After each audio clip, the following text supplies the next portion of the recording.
देखिए, सिल्वर के लिए $50 का जो लेवल है बहुत इम्पोर्टेंट है। अगर सिल्वर $50 के ऊपर होल्ड करता है, मतलब वीकली वीकली कैंडल में अगर क्लोजिंग देता है $50 के ऊपर, तो बहुत ही पॉजिटिव बुलिश माना जाता है। और उसके बाद हो सकता है कि थोड़ी दिन के लिए, मतलब अच्छा होगा अगर थोड़ी दिन के लिए कंसोलिडेट करे, फटाक से ऊपर ना जाए, क्योंकि फटाक से ऊपर जाने का मतलब होता है ऑपरेटर स्ट्रैप कर रहा है। मतलब बहुत ज़्यादा बाइंग कर लिए वो लोग, अच्छा वॉल्यूम आएगा, फिर ऊपर चढ़ा के जब फिर फोमो में आके रिटेल खरीदने जाएगा तब वो बेच के निकल जाएगा।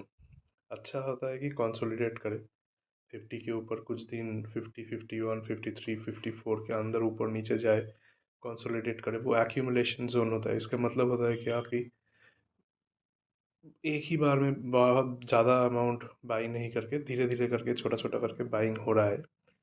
और ये अच्छा होता है, ये हेल्दी होता है बुलिश मार्केट के लिए।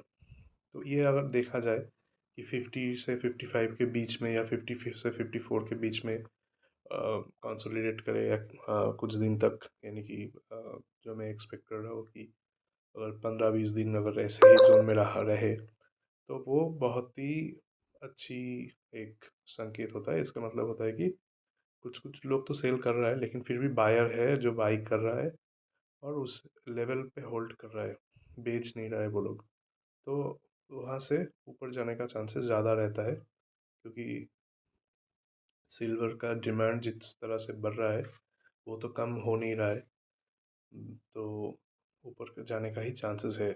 और अ, जो सेंट्रल बैंक्स है, जैसे कि गोल्ड की खरीदारी कर रहा है, सिल्वर में उतना तो हाई लेवल में सेंट्रल बैंक्स की खरीदारी नहीं है, लेकिन इंडस्ट्री का जो यूजेज है, और रिसेंटली जो सिल्वर में लोगों का रिटेल रिटेल लोगों का जो इंटरेस्ट आया है, क्योंकि अभी आप ज्वेलरी शॉप में देखेंगे, जैसे कि क्योंकि गोल्ड इतना महंगा हो चुका है, लोग अफोर्ड नहीं कर पा रहा है। और सिल्वर की ज्वेलरी में इस साल धनतेरस में भी हम लोगों ने देखा कि हर दुकान में सिल्वर की ज्वेलरी बहुत ज़्यादा मात्रा में बिक रही है।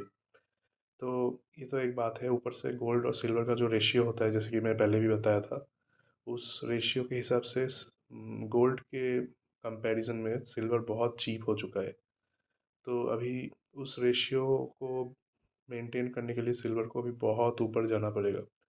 तो बेसिकली अगर कंपेयर किया जाए गोल्ड और सिल्वर में, तो सिल्वर में परसेंटेज ऑफ रिटर्न अभी, मतलब जो वो सिल्वर का ऊपर जाने का जो चांसेस है, जितना परसेंट है, वो गोल्ड से भी तेज़ भागने का चांसेस है। तो